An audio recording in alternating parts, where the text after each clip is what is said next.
Assalamu alaikum, my dear students. Today we are learning about 10 standards, second chapter 1.2 an encounter of a special kind.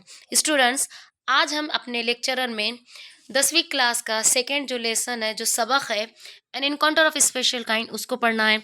Students, पहले आप encounter of special kind के meaning समझिए, उसके meanings क्या होते हैं। An encounter of special kind बोले तो एक ख़ास किस्म की मुलाकात। इनकाउंटर यानी कि मुलाकात, स्पेशल काइंड यानी एक ख़ास किस्म की मुलाकात। तो चलिए हम पहले वार्मिंग अप करते हैं। स्टूडेंट्स, यहाँ पर इसके क्वेश्चन बहुत ही ईजी है, जब आप इसको पिक्चर वाइज देख कर सॉल्व कर सकते हैं, ये आपका क्लास वर्क है। तो चलिए मैं फर्स्ट क्वेश्चन रीड करती हूँ। स्टूडेंट्स, फर्स्ट क्वेश्चन आप देखिए, what do you see in the picture.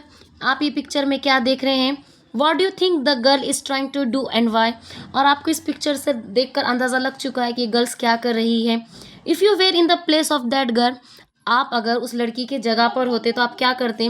What would you to do you think she will become successful in her mission. क्या वो अपने इस सक्सेसफुल मिशन में कामयाब हो जाएंगी। स्टूडेंट, इसके इजीली आपको क्वेश्चन के आंसर आ सकते हैं।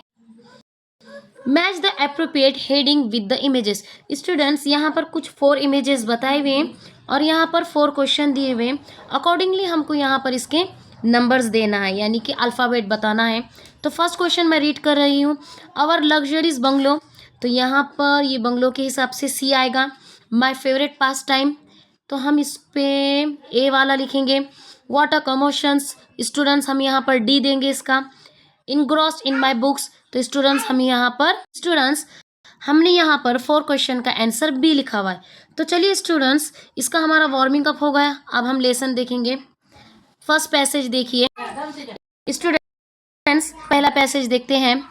An encounter of a special kind, एक खास किस्म की मुलाकात। My father was a medical professional working for a private company in Raniganj in West Bengal. यहाँ पर माई फादर यानी कि राइटर के फादर एक मेडिकल प्रोफेशनल से बिलोंग करते थे और वो कहाँ पर काम कर रहे थे, एक प्राइवेट कंपनी जो रानीगंज वेस्ट बंगाल में था। The officers of the company were house hold individual bungalows inside a large campus. Officers यानी कि जो वहाँ पर जितने भी वर्कर्स थे कंपनी के, उनके जो हाउस होल्ड थे बराबर से इंडिविजुअल, सबके अलग अलग बंगले थे जो एक लार्ज कैंपस में मौजूद थे। आवर हाउस, यहाँ तक के राइटर का house, was in a corner of the campus, वो उनका हाउस एक कैंपस के कॉर्नर में था। The officers club was adjacent of the boundary wall of our garden, जहाँ पर राइटर का जो गार्डन है उसकी जो बाउंड्री है वहाँ पर ऑफिसर्स का क्लब भी था।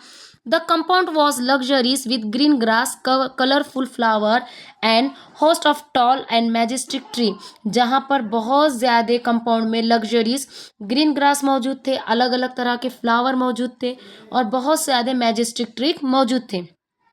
The seasonal vegetable in the kitchen garden of the household and the magnification tree constantly attracted squirrel and many species of birds। यानी कि उनके जहाँ पर बंगलोस मौजूद थे वहाँ पर बहुत सारे कैंपस में सीजनेबल वेजिटेबल यानी कि सीज़न के हिसाब से वेजिटेबल्स को लगाया गया हुआ था। बहुत सारे स्पाइसेस, स्क्वायरल यानी कि गिलहरी मौजूद थे और अलग अलग तरह के बर्ड भी मौजूद थे। बर्ड्स यानी कि परिंदे। अ ग्रुप ऑफ लंगूर, यहाँ तक कि बहुत सारे लंगूर यानी कि बंदर थे। Had even made their den in Ashwatha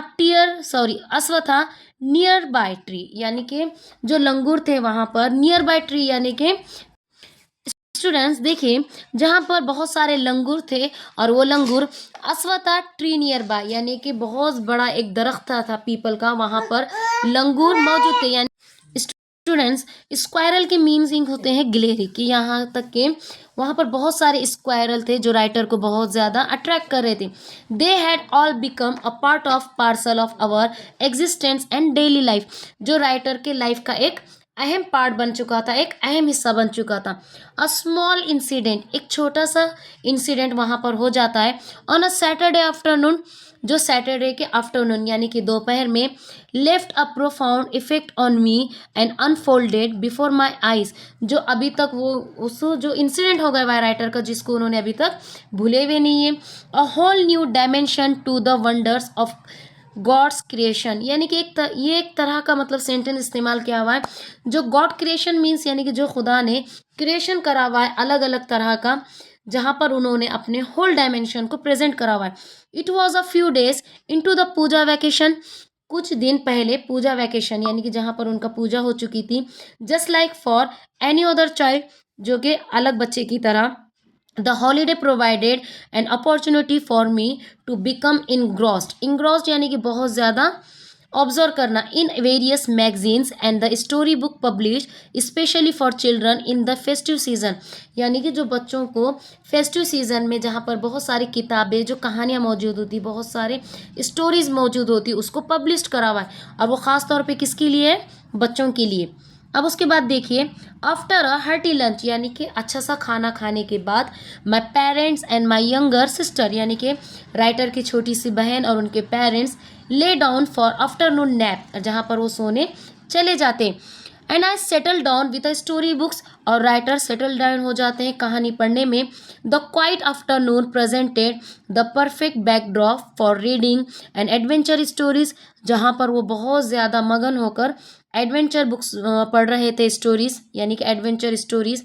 the silence was occasionally broken, और वो जो साइलेंट था, खामोशी था, अचानक से ब्रोकन हो जाता है, टूट जाता है।